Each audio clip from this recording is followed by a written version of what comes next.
Ayun. So, magandang araw sa inyong lahat, no? So, ang ituturo natin ngayon is nasa motor control pa rin tayo. And ito yung tinatawag na jog. Okay? So, bago ko um, ituro kung paano nagwo-work yung jog, kung paano natin siya gagawin, so magbigay muna tayo ng mga example na pinaggagamitan yan, no? So, kung familiar kayo sa isang um, tawag dito, sewing machine, di ba? Ang sewing machine natin is minsan dire-diretso yung andar, di ba? Tapos minsan naman nag-start stop start stop start stop tayo doon. So parang nagja-jogging yung tawag doon, di ba? So yun isang example ng jogging. Okay? So, ang paggawa ng jogging kasi, meron siyang iba't ibang klase and maraming paraan para gamitin natin siya. So, isa-isahin natin yung pwede nating gamitin na paraan para makapag-jog tayo sa motor control. Okay? So, share ko lang yung screen ko. Ayan. Ayan.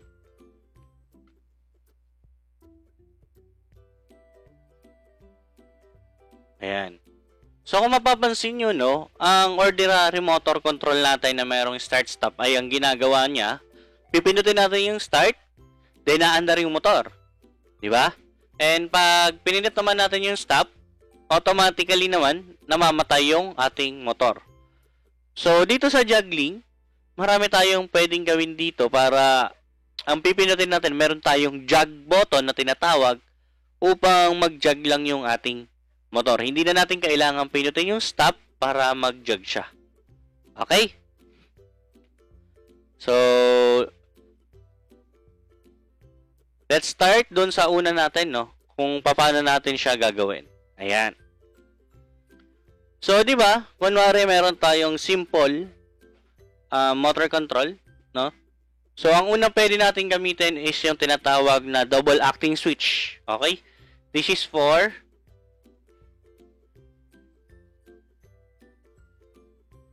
double acting push button.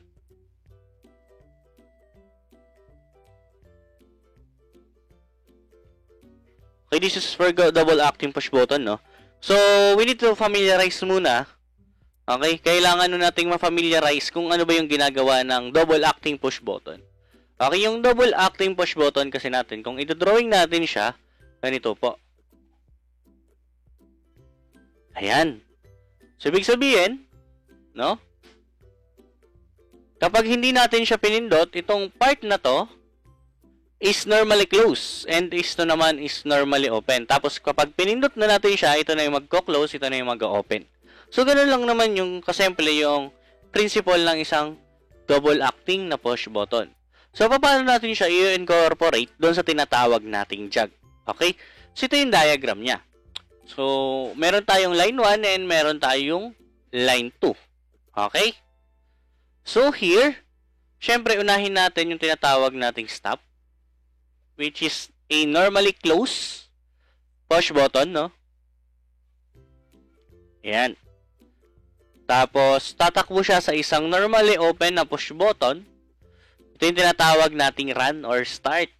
Okay, tawagin natin siyang run. Okay? Then, meron tayong ditong latching device upang mapanitili natin na umaandar yung motor. So, ilagay natin to sa magnetic contactor na letter M. So, after dito, papasok to sa isang double acting push button. Ayan. Ayan siya. Ito yung tinatawag nating jog. Ayan. Ayan yung ginagamit nating jog, no? Tapos, ito, i-connect natin to dito. Ayan. Okay. Then, ito naman, dito. Ayan. Tapos, nandito yung M natin. Tapos, papasok to sa overload. And this is our first, ito na yung una nating control circuit for a jog motor. Okay? So, para makita natin yung ginagawa nito, let's start to simulate this using our simulator, no? So, tinuruan ko na kayo kung paano gumamit tong simulator. So, ngayon, buksan ko lang siya. Bilis lang. Ayan. So, andito siya ngayon. So, ayan. So, subukan natin gayahin ito dito sa simulator natin. Okay? So, meron tayong normally close na push button. Ito yung stop. Okay, wag pala natin kalimutan yung AC power supply na line 1 in neutral or line 1 or line 2. So, neutral lang gagamitin ko. Ayan. So, after dito, meron tayong normally close. Normally open, which is the start push button. Ayan. Tapos, sa baba ng push button, meron tayong normally open contact na magsisilbing latching device natin. Ayan. Okay, tapos double acting switch or two-way button yung nakalagay dito sa e-kits. Ayan. Tapos, meron tayong magnetic contactor. Ayan, so, i-wire muna natin to. Mabilis lang. Para makita natin kung anong ginagawa ng jug. Using our simulation. Here. Okay. So, ito dito. Ito doon. Tama. Tapos, ito, i-connect natin dito. And ito rin, i-connect natin dito.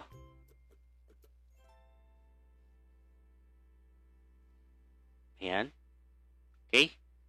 Tapos, ito i-connect natin dyan. At ito naman, i-connect natin dito. Ayan. So, pangalan natin itong stop. Ito si start. Ito ngayon si jug. Ito pala kulang, no? Kailangan nandito siya. Ayan. Tapos, tawagin natin itong letter M. And ito i-connect natin sa letter M. So, let's simulate this. No, tingnan natin kung ano mangyayari sa kanya. Okay? Ito nga ako nakikita. Ayan. So, kapag pinindot ko yung start, aandar yung motor natin. So, kapag pinindot ko yung jug, mamamatay ngayon. Okay? Mamamatay ngayon yung motor, pero pwede kong pindutin yung jug. No? Pwede kong pindutin yung jug na paulit-ulit para mag-stop, start yung motor natin. Pero unlike pag ginamit natin yung start na to, dire-diretso siya. Okay, tapos stop, mamamatay. Start, tapos i-jug natin. Yan. And dito naman, no? Kunwari, hindi na natin pindutin yung start, pwede natin pindutin yung jug.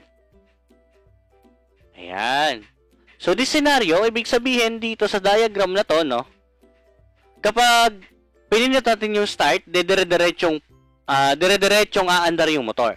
Kapag pinindot natin yung stop, mamamatay naman yung motor natin. Pero kapag jug ang ginamit natin dito, ibig sabihin mag-start, stop, stop yung ating motor. Okay? And mamamatay niya rin yung mai-stop rin yung motor kapag nirelease na natin yung jug. Okay? So, ito yung isang example kung paano gumamit ng double acting push button kapag magja-jug tayo. Okay? So, punta tayo dun sa susunod. So, ito yung number 1. Okay? Sa number 2 naman tayo. Sa number 2, no, i-modify lang natin siya ng konti. So, meron pa tayong stop push button dito. Okay? Tapos, papasok to sa run. Yan. Okay? Tapos, meron tayong double acting switch dito sa baba. Yan. So, paano yung connection ng double acting switch natin? Dito, i-connect natin ng pag-ganon. Tapos dito, ito yung tinatawag nating jug. Okay? Dito, lalagyan natin ng normally open na nakakonect kay M. Ayan. Saka siya magko-connect dito. Okay? Tapos, ito yung M. Then, meron tayong overload. Then, our line 2. Okay, ito yung number 2 circuit diagram natin.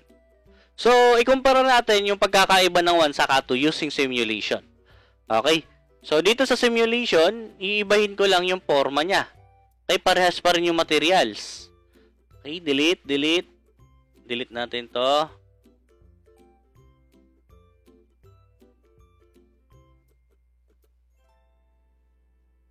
So, lagay na lang tayong two-way. Pangalan natin ng jog. Ayan. So, start, stop, ganun pa rin, no? Tapos ito, malilipat to dito. So, dito na natin siya ilalagay. Nilagay natin siya dito. Tapos ito, connect natin dyan. Okay, tapos ito naman, connected siya dito. So, ito naman, connected dun.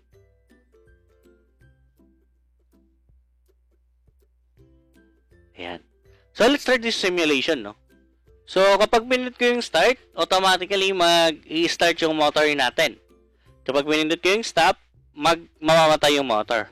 Pero pag pinindot natin yung jog, nagja-jog siya ngayon. Okay? Ayan yung jog. Paano naman kapag pinindot ko yung start, tapos pinindot ko yung jog?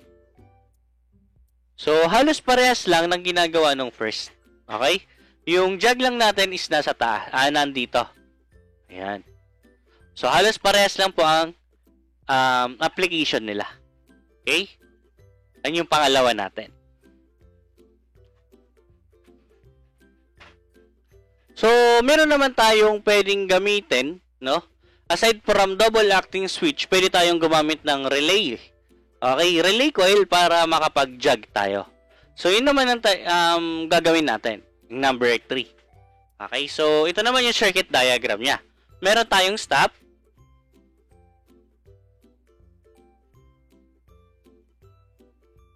Okay, meron tayong stop. May stop tayo dito, then papasok sa start. Okay. So, dito sa start natin, meron tayong tinatawag na control relay. Ayan, control relay. Then, dito natin i-connect yung jog natin. Ito yung run, di ba? Or start.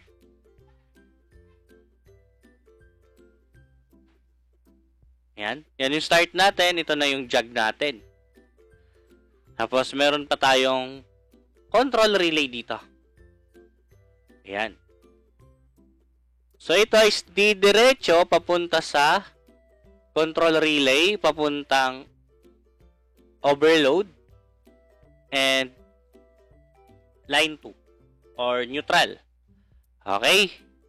Tapos yung jog, yung CR natin dito or control relay, contact, is ikakabit lang natin siya dito. Ayan. Tapos ito naman yung jog naman natin. Meron tayong magnetic contactor dito. No? Tapos ko-connect natin dito. Kaya yung CR naman is nandito. Ayan. Ito yung circuit number 3 natin. Or control circuit number 3. So, dito, gumamit tayo ng control relay para makapag-jog tayo. So, let's try kung paano ba to gumagana. Okay? So, i-modify ko lang din to, no? Meron tayong start, meron tayong jog sa baba. Ang jog natin, may iba na. And ito is yung M natin nasa baba na, no? So, baba ko lang to. No? Tapos, after ng start, dediretso na siya sa isa pang contactor or control relay. So, lagyan natin dito ng control relay. CR or control relay to. Okay? So, kukonek ko to dito. Then, ito palitan natin ng CR. Yan. Control relay. Ayan. Tapos, maglalagay tayo ng normally open na push button, no? Dito, pupunta dito. Ayan. Ito, i-connect natin dito. Right? Tapos, nandito yung contactor natin. Pero kulang tayo dito. Ilagay pa natin ng isang normally open contact na nakakonect sa CR. ito tawagin na nating jug. Ayan. So, this one is nakakonect dyan. Then, ito dito. Naman, dito. And ito doon. And ito naman, connect natin dyan. So, complete na yung circuit natin. Let's try to simulate this. Okay, let's start run. Then, pinutin kong start. Kung makikita nyo yung motor natin, nag-start siya. Okay, tapos stop. So, try natin pinutin yung jug. Ayan, kung makikita nyo yung jug, nagja-jug yung ating motor dyan. So, let's start. Pinutin natin yung start. Then, pinutin natin yung jug. Ayan. So, dito, mapapansin natin, no? Dito, mapapansin natin na kapag, di ba kanina, kapag in-start natin, tapos pinutin natin yung jug, tapos na-release natin, mamamatay yung motor. Dito naman, iba naman yung application niya. Kapag pinindot ko yung start, tapos pinindot ko yung jug, hindi siya magja-jug. Okay? Walang bisa yung gamit ng jug sa kanya. So, para makapag-jug sa kanya, kailangan muna natin pinitin yung stop bago tayo mag-jug. Ayan. So, ito yung pagkakaiba ng circuit number 3 doon sa 1 and 2. Okay? So, tandaan nyo lang yung ganito, no? Tandaan yung mga diagram na ganyan. Yan. So, punta tayo sa diagram number 4 natin. So, sa diagram number 4, no? Ngayon pa rin, meron pa rin tayong stop push button.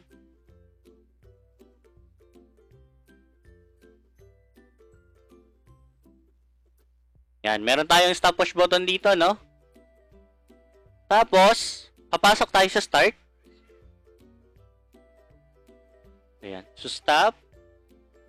Ito si start. Okay. Yan yung start natin. Kukunik ko to. Then, meron tayong line 1 dyan. Ayan. So, siguro ay ibababa ko ng konti. Ayan.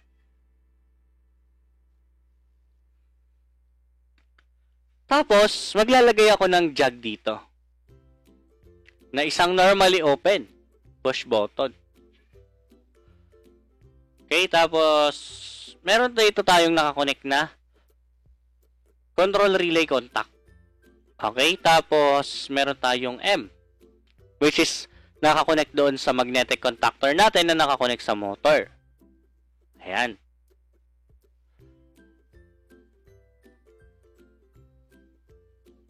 Ayan. Nga pala, dapat meron pala tayo ditong contact ng CR.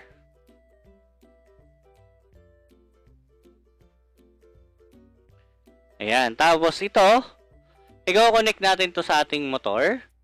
And ito naman is nakakonect sa ating control relay. Okay? Tapos, nandito yung overload natin. Then, ito na yung line 2. So, ganito yung diagram niya. So, tingnan natin kung anong pagkakaiba ng circuit number 4 na to doon sa tatlong nauna. Using our simulation. Okay, i-simulate natin siya, no? I-simulate natin siya. So, here, meron tayong stop, meron tayong start. Then, jug po ang nandito. So, re-arrange ko na lang to, no? Okay, dito na lang natin to. Tapos, nandito yung jug natin.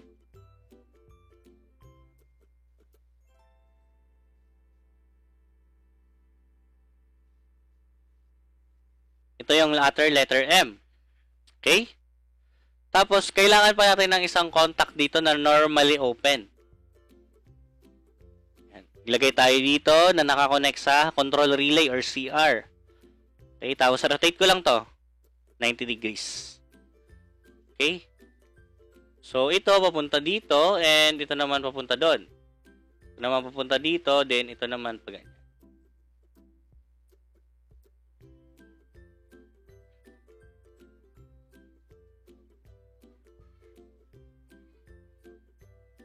Ayan. Tapos, may connection pala dito, no? May connection pala tayo dito. Tama? Meron. Then, ito naman, papunta dito. Tapos ito, papunta dito. Ayan. So, let's simulate this kung ano mangyayari sa kanya. So, kapag pinindot ko yung start, naandar yung motor natin. Pag pinindot ko yung jog, walang nangyari kapag pinindot yung jog. So, parang parehas lang to ng circuit number 3. So, let's pindutin natin yung stop. Then, jog ulit tayo. So, ayan na. Ayan. So, dito tayo makakapag-jog. So, ang 1 and 2 is magkaparehas, no? Na kapag in-start natin, pwede natin gamitin yung jog. And mag-i-stop yung motor kapag nirelease natin yung jog. Sa circuit number 3 and 4, control circuit number 3 and 4, kapag pinindot natin yung start, hindi na natin magagamit yung jog. So, kailangan na natin i-stop muna bago tayo magja-jog. Okay? So, siguro naman naintindihan nyo to. Okay. Ang susunod naman natin, no? Excuse me. So, ang susunod naman natin is gumagamit ng single pole, single throw na toggle switch. Okay? So, kung familiar kayo sa single throw, single pole, ito yung switch na ganito ang itsura. Okay? Ganyan ang itsura ng switch. That's a single pole, single throw toggle switch. So, dito, napakasimple lang ng circuit niya. Okay? Napakasimple lang ng circuit na to. So, kunwari, meron tayong line 1. Meron tayong stop dito. Then, papasok to sa mali. Start push button, which is normally open na push button. Okay, tapos, papasok tayo sa magnetic contactor M. Then, meron tayo yung overload dito.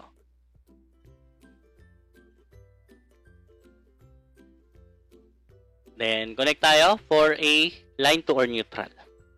Okay. So, dito, maglalagay tayo ditong banda ng normally single pole, single throw toggle switch.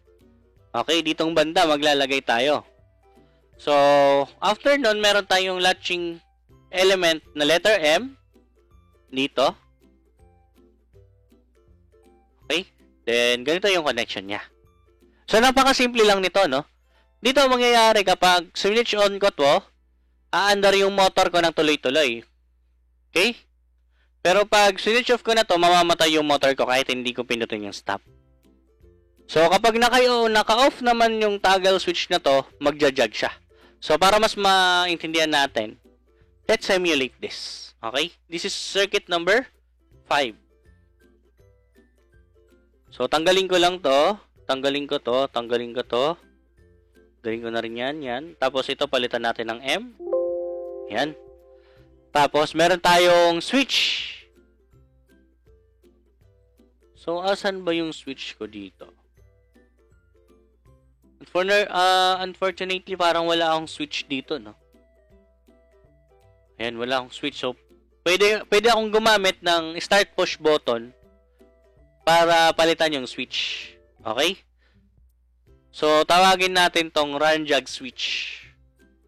Or IJ switch.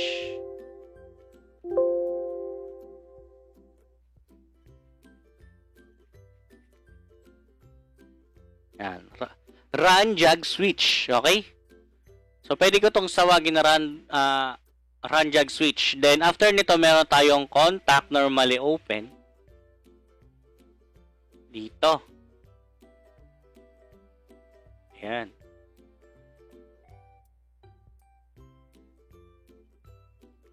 Ayan. And ito is naka-connect sa letter M. So, kapag in-start ko ang simulation dito, no? Kapag in-start ko tong simulation, pag pinagpindot ko yung start, no? Na naka-off yung ating run jog switch, magja-jog yung motor. Kita nyo? Pero kapag naka-on, o naka-switch on, yung run jog switch, pag pinindot ko yung start, dire-diretso siya. Okay, hindi siya magja-jog kahit anong pindot ko sa start. Pero pag in-off ko to, mag-off din yung motor. Then, pwede na tayong mag-jog. Okay, that's a run jog switch. Ayan. So, yung panghuli natin na circuit, no? Yung panghuling circuit natin is gumagamit naman ng selector switch. Okay? Dito naman is gumagamit siya ng selector switch kung run ba o jog yung pipiliin natin. Okay? Kung familiar kayo sa selector switch, di ba? Yan yung meron tayong isa-select kung run ba or jog. So, ganito siya. Teka, this is pala circuit number 5, no? Kapag ang selector switch pala, no? Ang selector switch, ito yung itsura niya. So, meron siyang pipihidan dito. Doon, pwede tayong maglagay ng run and jog. Okay, pipiliin lang natin. So, ang symbol niya, okay? So, ang symbol niya is ganito.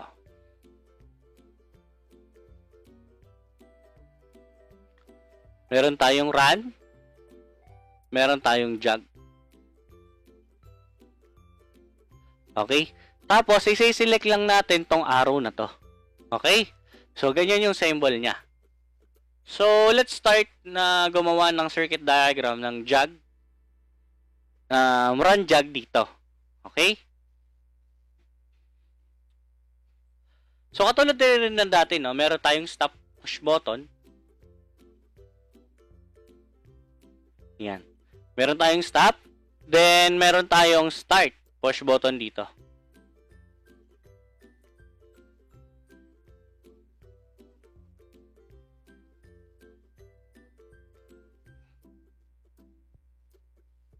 Ay, meron tayong start push button dito. Tapos, yung run jog natin na selector switch, dito natin siya ilalagay.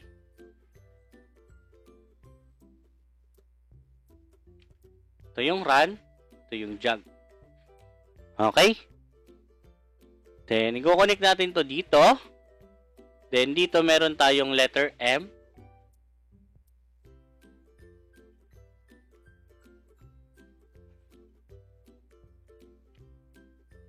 Overload. Then, line 2 natin. So, ganito lang kasimple yung paggamit ng selector switch natin. So, ang selector switch parang yung katulad lang din kanina sa circuit number 5. No, kapag switch on mo, naka-run siya, then pag naka-switch off is naka-jog siya. Okay, parang ganito lang din to. So, subukan natin dito sa ating simulation. Kung meron tayong selector switch dito. Okay? So, unfortunately, wala tayong selector switch. Okay, wala tayong selector switch dito. So, pwede naman natin, halos parehas lang din kasi yung diagram nito. Papalitan mo lang ito ng selector switch. Okay, ganun lang naman siya. Okay? So, hindi na natin kailangan i-simulate. And this is our number 6 circuit. Ayan, meron na tayong ika-6 na circuito. Okay?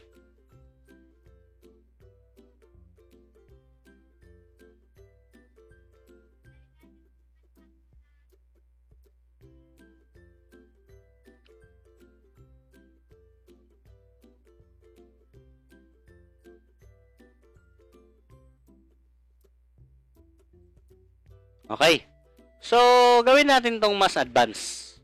So, try natin tong jog using relay on forward reverse control. So, ito yung i-level up natin yung jog natin. Lagyan natin siya ng forward and reverse.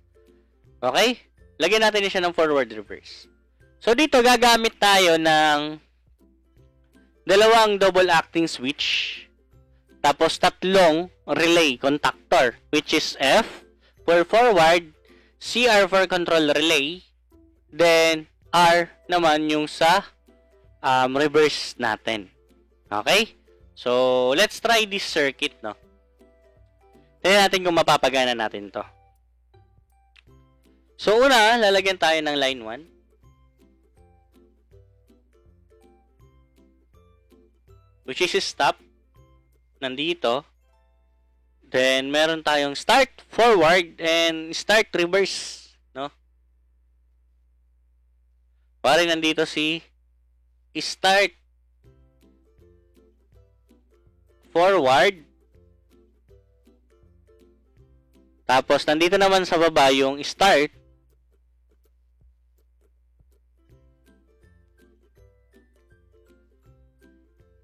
reverse natin. Okay? So, kukunin ko lang yan dito. Tapos, dito sa gitna nila, meron tayong control relay. Contact. Okay? Then, maglalagay tayo dito ng dalawang open contact. Yung isa is forward. Ito naman is reverse na nakalagay. Okay? Then, dito, meron tayong double acting switch. Ayan. Then, dito naman yung sa kanyang close. Tapos, mechanically, connected yan. Okay? Tapos, dito naman, ito pala, ito yung tatawagin nating jog. Forward. Okay? Tapos, dito, meron tayong normally close. Yan. No? Tapos, nandito naman yung normally open niya. Mechanically connected to, then kukuha to ng supply dito. Okay? Ayan.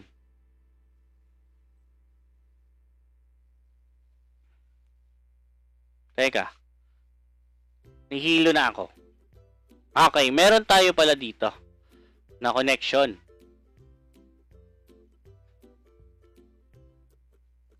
Palitin ko nga to. Para hindi kayo makahilo. Baka sabihin nyo connected. So, palitin ko to. Ito naman yung jog. Reverse natin. Okay? So, ito, kukonik dito. Then, ito naman, meron tayong normally closed na reverse bago pumunta sa forward. Okay? So, ito naman, itong connection na to, pupunta siya dito. Okay, meron tayo ditong CR or control relay. Ayan. Dito naman, papasok to sa normally close contact ng F or forward bago pumunta sa reverse. Okay? And connected na sila. Nakakonect siya sa overload bago pumuntang line 2. So, medyo nakakahilo lang to, no? So, subukan nating i-simulate. Try natin i-simulate kung ano yung ginagawa nito. So, familiar naman kayo sa forward-reverse na connection, no? So, yung pagpapalitin lang yung dalawa. Okay? Pagpapalitin lang natin yung dalawa. So, ang gagawin natin dito, no? Ang gawin natin dito is i-simulate natin siya. Okay? So, let's start simulating, no? So, saysay natin ulit.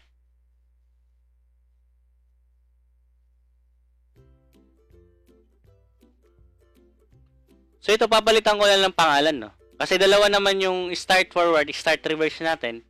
So, siguro, ang pangalan natin dito, ST ST-R. Palitan natin, ST, ibig sabihin start. Yan. STRB, ibig sabihin start reverse. Then, ito naman, ST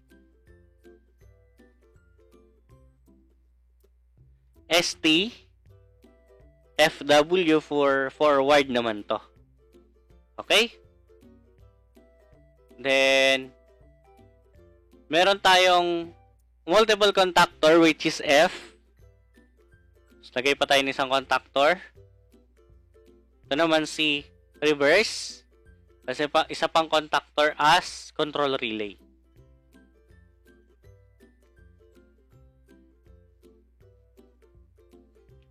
So, ito nakakonekto sa CR or control relay natin. Ayan. So, meron tayong dalawa dito, no? F and R na normally open contact.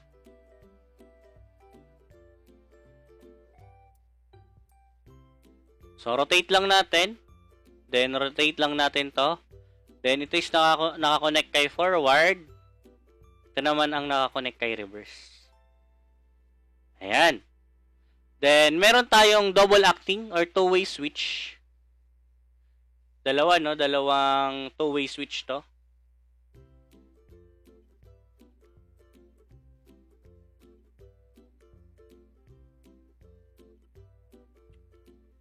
So, ito is pangalanan natin na J dash forward. For jog forward, ito naman yung J rev or reverse, RB na lang. Ayan. Meron tayo. Tapos, meron tayong dalawa pang normally close contact na nakakonect kay F and nakakonect kay R. Dito is R. Dito naman yung F. Tapos nandito na sila. So here, subukan nating paganahin to. Okay? From our circuit muna, no? From stop, papasok siya sa start, forward. Okay? Tapos ito naman nakakonect dito. Ito na muna, para mas mabilis. Okay, ito. Kukonect ko doon. Tapos ito, nakakonect dito. Okay, ito naman nakakonect doon. Ayan. Tapos, meron tayo dito papunta doon. Ito, papunta dito. Ayan. And then, mali. Ito pala guys, no? Sa taas pala. Ayan, yung nasa taas. Ito naman nasa baba. Okay? Itong R na to, nakakonect to dito. And ito nakakonect dyan. Tama? Okay. Ito naman control relay.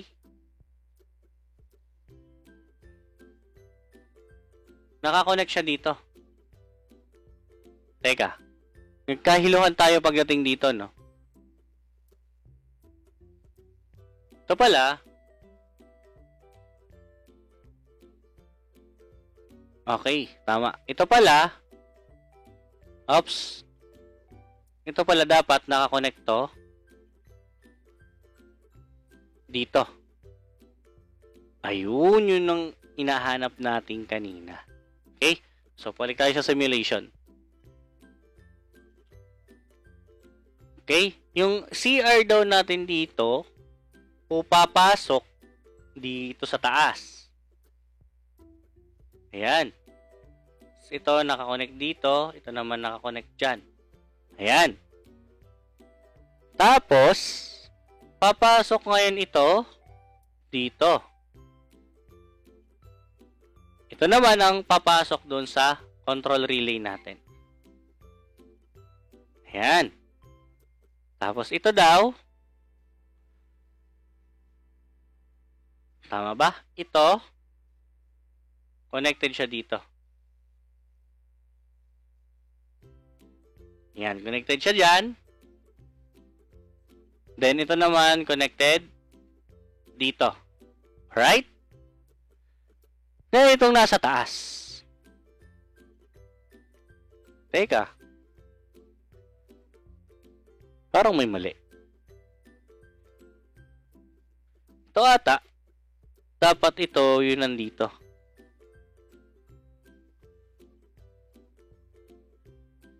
Tama. Mas papuntang CR. Tama. So, galing ito naman nakakonect dito. Tama. So, galing dito, magko-cross, then aakyat doon sa taas. Ayan. So, baba siguro natin ito. So, dito, papasok dito, and papuntang CR. Ito naman, papunta doon. Ito naman is papunta dito. Then, neutral na silang lahat.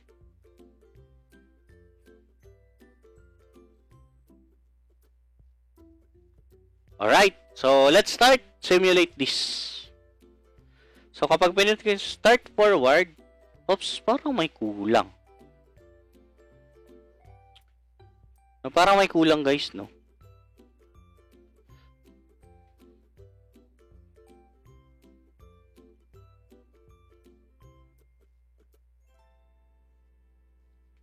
Double check natin. Double check natin.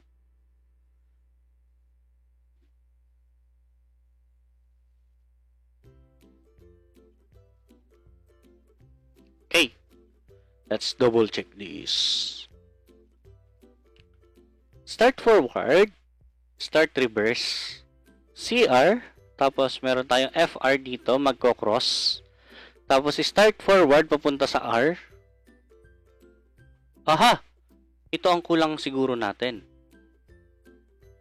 Papunta dito. Di ba walang connection? So, let's try. So, kapag ganito naman, nakakonect naman kagad yung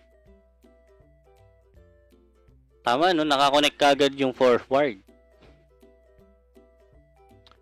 So, tama kaya to? Wait lang. Double check natin. So, stop. Papunta dito. Oho! Dito tayo nagkabaliktad. Dapat ito ang nakakonect dito. So, ito naman ang nakakonect dito. Dito. Parang ito yung problema natin. Hindi pa rin.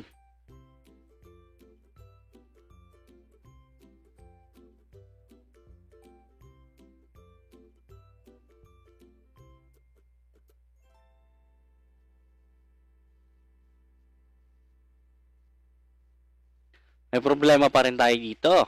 Okay. So, let's analyze ulit. Dito, papasok sa normally close.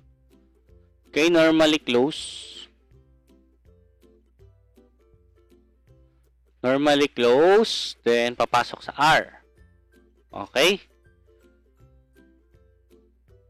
Tama.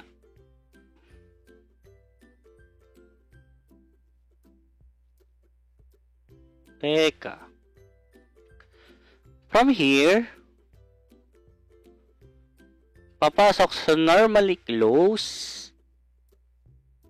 Then ito, ang papasok doon. Sa normally close din.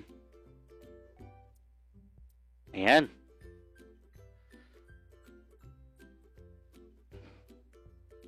Teka, ulitin natin. Itong CR, dito, no? Tapos, may forward. Dito muna tayo sa taas. Okay, normally open to. Ibig sabihin, normally open to. Tapos, papasok to sa R. So, mali ito. Ito dapat ang papasok dito. Right? Tama?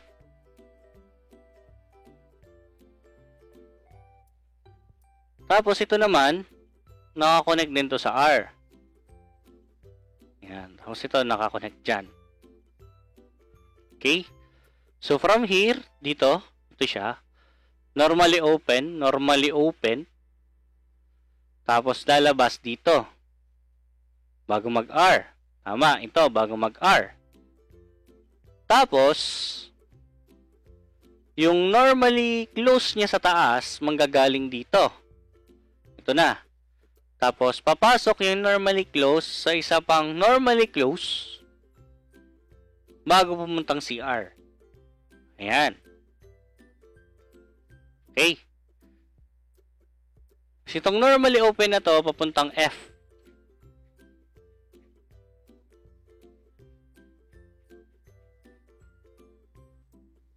So, sa diagram natin, kanina may kulang.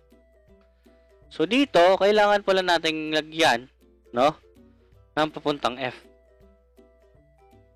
Yan. Yun pala yung kulang natin kanina. So, subukan natin. Ayan. Nag-start jump forward, tapos, kailangan natin mag-stop, then reverse. Ayan. So, kapag jog forward, kung makikita nyo, magpo-forward siya. Tama? Nagpo-forward jog siya. Pag reverse naman, jog reverse, nagre-reverse din siya. So, ang gagawa ng circuitong ito, no? Kapag pinindot natin yung start forward, kahit anong pindot natin sa stop, hindi siya aandar. Pero kapag pinindot natin tong jog forward, magja-jog yung forward natin. And pag na-release natin yung button, mag-off din siya. Okay, let's start naman. Start reverse. Handang yung reverse natin. Then, try natin mag-jog forward. So, pwede tayong gumamit ng jog forward habang naka-reverse siya, pero mag-off na yung circuit natin. Okay? Ganun yung mangyayari sa jog reverse. So, vice versa siya. Kung naka-forward siya, pwede natin mag-jog ng reverse. Ayan. Ito naman, pwede tayong forward and pwede tayong mag-jog ng reverse. Ayan. So, ito yung isang example ng forward reverse na gumagamit ng jog. Okay? Pwede tayong mag-jog, nagre-reverse tayo, pwede tayong mag-jog na nagpo-forward.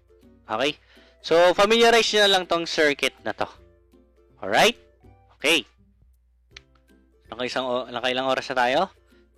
Naka 46 minutes na tayo. So, dahil, doon kasi sa doon kasi sa mock-up natin, ang available natin is dalawang push button. Meron tayong dalawang push button na green or normally open, tapos meron tayong isang push button na stop or normally close, then meron tayong tatlong relay. So dito kung i-analyze natin, alin ba dito yung pwede nating magawa? Okay, ito yung circuit number 7, no? Circuit number 7. So tingnan natin kung aling circuit ang pwede nating magawa sa mock-up. So, 5 and 6. So, wala tayong selector switch, wala tayong single pole double throw. So, dito naman, meron tayong tama. Pwede ito. No? Ayan. So, pwede natin itong gawin, no? Kasi meron tayong stop, tapos meron tayong dalawang normally open. Tapos meron tayong dalawang relay, ito, tapos ito. So, ang tanong, sino sa dalawa ang pwede natin gawin? Siguro, gawin natin is yung number 4 na lang. Okay? Yan yung gagawin nating activity. Okay? And itong activity nito, hindi ko na kayo tuturuan kung paano mag-wiring papunta doon sa mock-up. Okay? This is your activity na. So, your activity number 7 is jog forward circuit number 4. Okay? Ito yung gagawin nyo. So, katulad ng dati, kailangan natin mag-design. So, yung design na to, lagyan nyo ng numbers, no? Di ba, may mga numbers pa yan. Lagyan nyo ng numbers. Then, handwritten ulit. Handwritten muna tayo. Then, kailangan nyo siyang i-simulate. After simulation, ilagay nyo sa mock-up. Picturean. Then, after picture, video kayo ng 15 seconds ulit. Nagde-demo na gumagana yung circuit nyo. Okay? So, siguro hanggang dito na muna tayo, no? And